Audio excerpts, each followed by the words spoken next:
ನೋಡಿ ಇಲ್ಲಿ ಒಂದು ಆಕ್ಸಿಡೆಂಟ್ ಆಗಿದೆ. ಬೆಂಗಳೂರಿಂದ ಪಾವಗಡಕ್ಕೆ ಹೋಗೋ ಬಸ್ಸು ನೋಡಿ, ಇಲ್ಲಿ ಇದೆಯಲ್ಲ ಈ ಮನೆ, ಇಲ್ಲಿಂದ ಒಂದು 5 ವರ್ಷದ ಮಗು ಈ ಕಡೆ ಮನೆಗೆ ದಾಟ್ಕೊಳ್ಳೋದಕ್ಕೆ ಬಂದಿದೆ.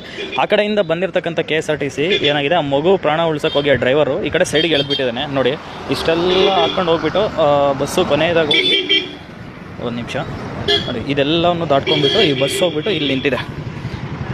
ಇದು ಪಾವಗಡಕ್ಕೆ ಹೋಗ್ತಿರ್ತಕ್ಕಂಥ ಬಸ್ಸು, ಇಲ್ಲಿ ಬೆಂಗಳೂರಿಂದ.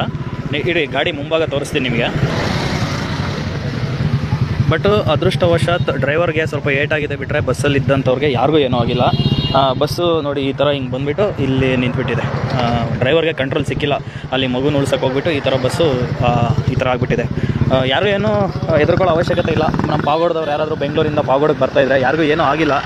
ಈಗ ಒಂದು ಅರ್ಧ ಗಂಟೆ ಮುಂಚೆ ಆಗಿರೋದಂತ ಇದು, ಒಂದು 2 ಗಂಟೆ ಹಂಗೆ ಆಗಿದೆ ಇದು ಆಕ್ಸಿಡೆಂಟು. ನೀವೇ ಅದೃಷ್ಟ ಚೆನ್ನಾಗಿದೆ ಅನಿಸುತ್ತೆ ಬಸ್ಸಲ್ಲಿ ಇದ್ದವ್ರದ್ದು, ಮತ್ತು ಆ ಮಗುಗೂ ಏನೂ ಆಗಿಲ್ಲ ಅಂತೇಳಿ ಇಲ್ಲಿ ಸ್ಥಳೀಯರು ಹೇಳ್ತಿದ್ದಾರೆ. ಈಗ ಊರಿಗೆ ಹೋಗ್ತಾ ಇರ್ಬೇಕಾದ್ರೆ ಈ ಘಟನೆ ನೋಡಿದೆ. ನಮ್ಮ ಪಾವಗಡದವರು ಯಾರು ಆತಂಕ ಪಡಬೇಡಿ, ಯಾರಿಗೂ ಏನೂ ಆಗಿಲ್ಲಂತೆ. ಆಗಿದ್ರೆ ಏನೋ ಸಣ್ಣ ಪುಟ್ಟ ಏಟ್ಗಳಾಗಿದ್ದಾವೆ ಅಂತ ಹೇಳ್ತಿದ್ದಾರೆ, ಬಟ್ ಡ್ರೈವರ್ಗೆ ಸ್ವಲ್ಪ ಏಟಾಗಿದೆ ಅಷ್ಟೇ. Thank you for watching. So ಅದು ವೀಡಿಯೋ ಮಾಡೋಕ್ಕೆ ಹೋಗಿ ನಂಗೆ ಸ್ವಲ್ಪ ಈಗ ಏಟಾಗ್ಬಿಟ್ಟು